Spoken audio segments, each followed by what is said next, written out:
ஆண்டவரும் இரட்சகருமாகிய இயேசு கிறிஸ்துவின் இனிய நாமத்தில் யாவருக்கும் அன்பின் வாழ்த்துக்களை தெரிவித்துக் கொள்கிறேன். அருமையான தேவ பிள்ளைகளே, புதிய நாள், புதிய நம்பிக்கை தின தியானத்தின் மூலமாய் இந்த நாளில் கூட உங்களை சந்திப்பில் நான் மிகுந்த மகிழ்ச்சி அடைகிறேன். அல்லேலூயா. இன்றைக்கு கூட கர்த்தர் நமக்கு கொடுக்கிற வார்த்தை என்ன?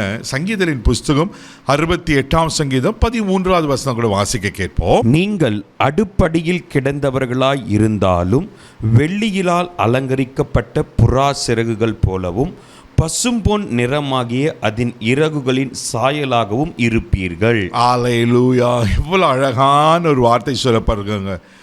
நீங்கள் அடுப்பின் அடியில் கிடந்தவர்களாய் இருந்தாலும் அப்படி சொல்லிட்டு வெள்ளியால் அலங்கரிக்கப்பட்ட புறா சிறகுகளை போலவும்.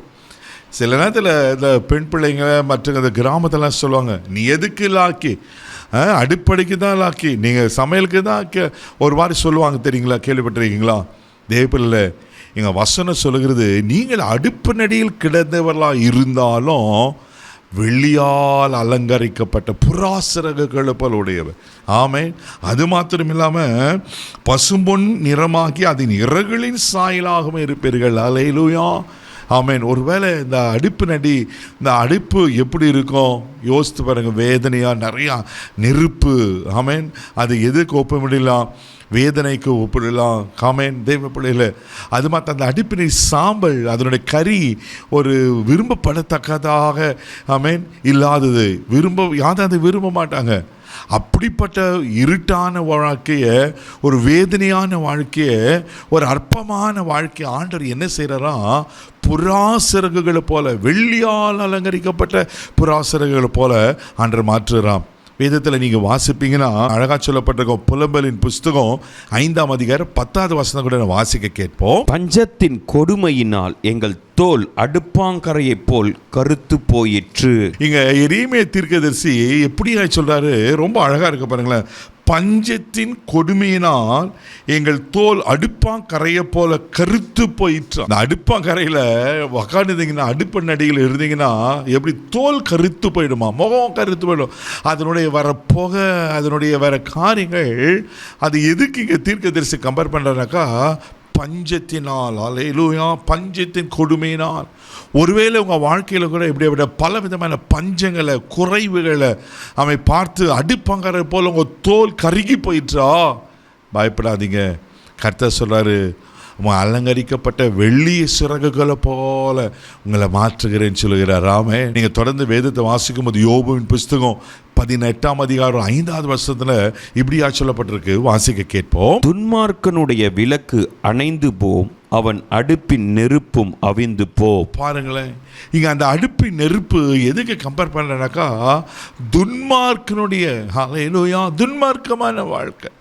ஒருவேளை உங்கள் வாழ்க்கை கூட ஒருவேளை ஆண்டருக்கு பிரியம் இல்லாமல், ஆமென், ஒருவேளை துன்மார்க்கமான வாழ்க்கை இருக்கா, ஆண்டவர் அலங்கரிக்கப்பட்ட, வெள்ளியால் அலங்கரிக்கப்பட்ட புறா சிறகுகளை போல கர்த்தவங்களை மாற்றுகிறார். இந்த பிள்ளையில சோர்ந்து போகாதீங்க. வேதத்தில் வாசிக்கிறோம். 12ஆம் சங்கீதம் 6வது வசனம் இப்படியா சொல்லப்பட்டிருக்கு. வாசிக்க கேட்போம்.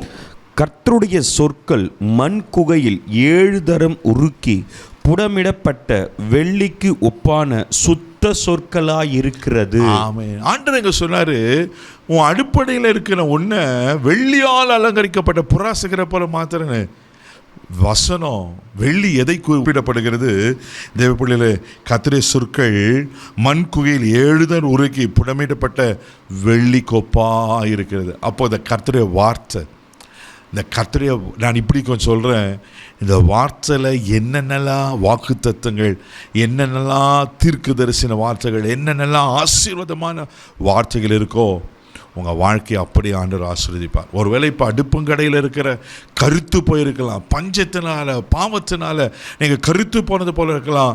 நீங்கள் ஒன்றுத்துக்கு உதவ மாதிரி, அவ்வளோதான் வாழ்க்கை முடிஞ்சிச்சு, இன்னும் உனக்கு படிப்பு கிடையாது, உனக்கு எதிர்காலம் கிடையாதுன்னு பலவித நெகட்டிவாக பேசியிருக்கலாம். கர்த்தர் வெள்ளியால் அலங்கரிக்கப்பட்ட, ஆமென், பொன் சிறக போல, வெள்ளியால் அலங்கரிக்கப்பட்ட புறா சிறக போல கர்த்தவங்க வாழ்க்கையை மாற்றி போடுறார். இனி இதுக்கப்புறம் உங்கள் வாழ்க்கை அலங்காரமாக இருக்க பொழுது, இதுக்கப்புறம் புறா சிறகு போல நீங்கள் சட்டைகள் எடுத்து எழும்ப போகிறீங்க. புறா எதுக்கு ஒப்புணைப்படுகிறது? பரிசுத்த ஆவியானுக்கு ஒப்புணைப்படுகிறது. ஆவியானவர் உங்கள் வாழ்க்கையில் ஆளுகை செய்ய போகிறார். அளவில்லாமல் கர்த்தர் நிச்சயமாக ஆசீர்வதிப்பார். கண்களை மூடி நம்ம ஜெபிக்கலாம். தகப்பனே, உமக்கு நன்றி சொல்கிறேன்ப்பா. ஆண்டவரே, அடுப்பங்கரையினால் தோல் கருகி போயிற்று என்று ஆண்டவரே இந்த எரேமியா புலம்புகிறது போல எங்கள் வாழ்க்கையும் ஆண்டவரே கருகி போனது போல ஆண்டவரே மக்கள் ஸ்தோத்தரிக்கிறோம்ப்பா. பட்டு போனது போல ஒன்றுமில்லாத போல இருக்கலாம். ஆனால் இன்றைக்கு நீங்கள் ஒரு அற்புதத்தை செய்யுங்கப்பா. எங்கள் வாழ்க்கையை ஆசீர்வதித்து ஆண்டவரே வெள்ளியால் அலங்கரிக்கப்பட்ட ஆண்டவரே புறா சிறக போல மாற்றும்படியாய் உங்கள் பாதம் பிடிச்சி கேட்குறேன்ப்பா. அற்புதங்களை காணட்டும். இந்த நாள் முழுதும் கரம் எடுத்து நடத்தும் உங்கள் பாதுகாப்பு ஒப்பு கொடுக்குறேன். எல்லா தீங்குக்கு விலக்கி காத்தும் இயேசுவின் மூலம் ஜெபங்கள் பிதாவே, ஆமென். நீங்கள் வெள்ளியால் அலங்கரிக்கப்பட்டவர்கள். தைரியமாக போங்க. God plus.